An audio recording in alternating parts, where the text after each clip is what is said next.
Eastern Congo explodes, rebels take charge. The Democratic Republic of Congo, a nation blessed with incredible natural resources, but for decades it's been cursed with conflict. Now, a familiar nightmare returns to haunt the Eastern Congo. The M23 rebels, a group with a bloody history, are on the move. They've already seized control of key cities, leaving a trail of devastation in their wake. This isn't just another news story, folks. This is a human tragedy of epic proportions. The M23 rebels, they're not new to this game. They emerged in 2012, a splinter group from the Congolese army. Their goal? They claim to protect the Tutsi population and fight for their rights. But their tactics tell a different story. Violence, intimidation, and human rights abuses have become their calling cards, and now they're back with a vengeance. Armed with sophisticated weapons and a ruthless strategy, they're sweeping across Eastern Congo. Their advance has been swift and brutal, leaving the Congolese army and UN peacekeepers struggling to keep up. The world is watching, but will it be enough to stop the bloodshed? Goma Falls, a city under siege. Goma, a bustling city nestled on the shores of Lake Kivu. It was once a symbol of hope in a region scarred by war. Now it's the latest victim of the M23's reign of terror. The rebels stormed into Goma, catching everyone off guard. The Congolese army, despite their best efforts, was overwhelmed. Panic gripped the city as the rebels tightened their grip. Goma, once a vibrant hub, fell silent under the oppressive rule of the M23. Shops closed, streets emptied, and the laughter of children was replaced by the chilling sound of gunfire. The rebels imposed their own laws, a terrifying mix of intimidation and violence. The lucky ones managed to escape, fleeing across the border into neighboring Rwanda, but thousands more were trapped, caught in the crosshairs of a conflict not of their making. The fall of Goma sent shockwaves across the world. It was a stark reminder of the fragility of peace and the human cost of conflict.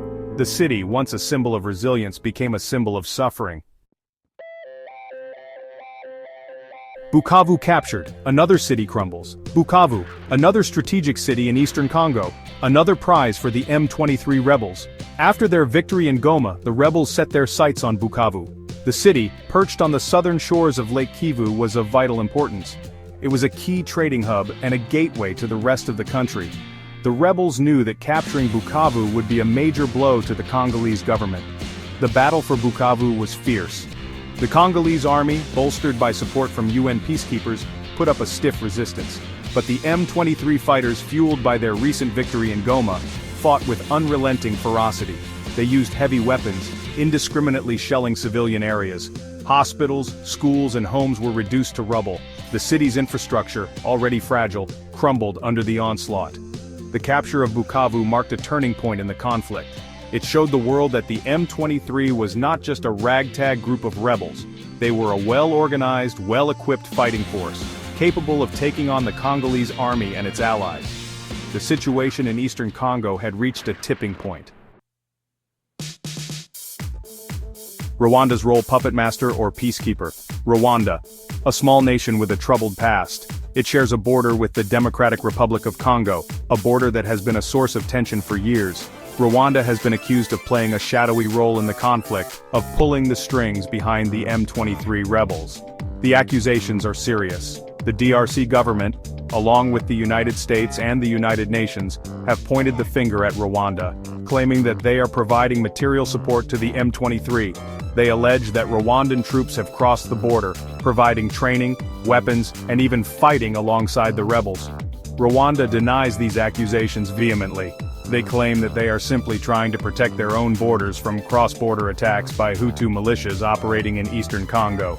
They say that their only interest is in maintaining peace and stability in the region. But the evidence tells a different story. UN reports, eyewitness accounts, and even intercepted communications all point to Rwandan involvement in the conflict. The international community is watching closely, trying to untangle the web of alliances and motives in this complex conflict. Section 5 M23 speaks a twisted narrative. The M23 rebels, a group shrouded in secrecy and controversy. They claim to be fighting for the rights of the Congolese Tutsi population, who they say are marginalized and persecuted by the Congolese government. They say that they are the protectors of the people, that they are fighting for a just and equitable society. But their actions tell a different story. Their advance has been marked by violence, human rights abuses, and a blatant disregard for international law. They have been accused of recruiting child soldiers, of using rape as a weapon of war, and of carrying out summary executions. Their claims of fighting for the people ring hollow in the face of the suffering they have inflicted. Their promises of peace and justice are overshadowed by the trail of destruction they have left behind. The international community has condemned their actions, calling for an immediate ceasefire and a negotiated settlement, but the M23, emboldened by their recent victories, seem determined to fight on, dragging the region further into chaos. Section 6. A Sea of Suffering, the Humanitarian Crisis. The conflict in Eastern Congo is not just a political or military crisis, it is a human tragedy of immense proportions. The fighting has displaced millions of people, forcing them to flee their homes in search of safety. Families have been torn apart, homes destroyed, and lives shattered. The humanitarian crisis is spiraling out of control. Refugee camps are overflowing, struggling to cope with the influx of displaced people. Food, water, and medical supplies are running dangerously low. Disease is rampant, and the risk of famine is growing by the day. Children are bearing the brunt of this crisis. They are suffering from malnutrition, disease, and psychological trauma. Their education has been disrupted, their childhood stolen.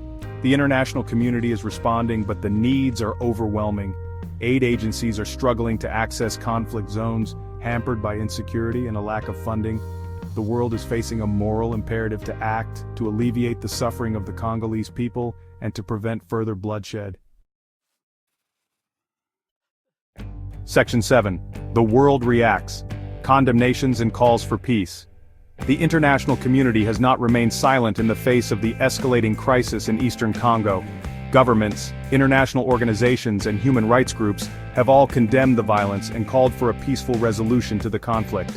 The United Nations Security Council has imposed sanctions on M23 leaders, and the International Criminal Court is investigating allegations of war crimes and crimes against humanity.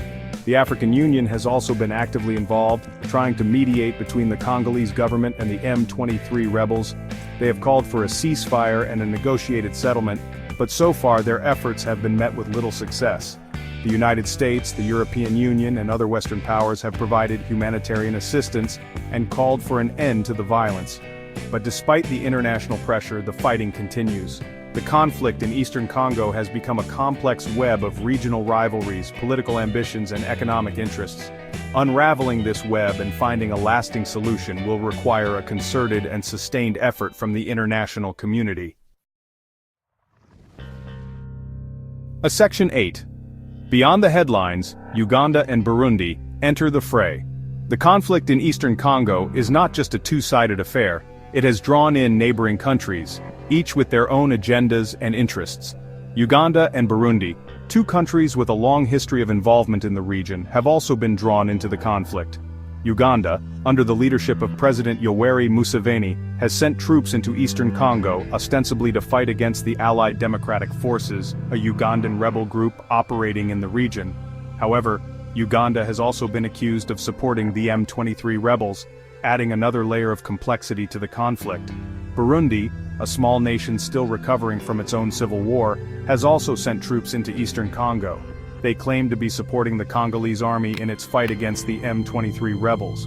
However, Burundi's involvement has raised concerns about the potential for the conflict to spill over into its own territory. The presence of Ugandan and Burundian troops in Eastern Congo has further destabilized the region, adding fuel to the fire of an already volatile situation. It has also made it more difficult to find a peaceful solution, as regional rivalries and mistrust continue to undermine peace efforts. Section 9. A glimmer of hope, the need for urgent action. The situation in Eastern Congo is dire. The M23 rebels, emboldened by their recent victories, seem unstoppable. The humanitarian crisis is spiraling out of control, and the international community seems powerless to stop the bloodshed. But amidst the despair, there is a glimmer of hope. The Congolese people, despite the unimaginable suffering they have endured, have not given up hope. They are demanding peace, justice, and accountability.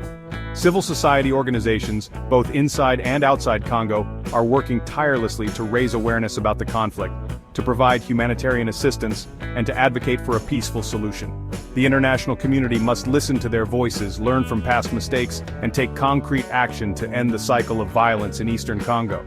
The time for empty promises and half-hearted measures is over. The world must act now before it's too late. The future of Congo, and the lives of millions of innocent people, hang in the balance.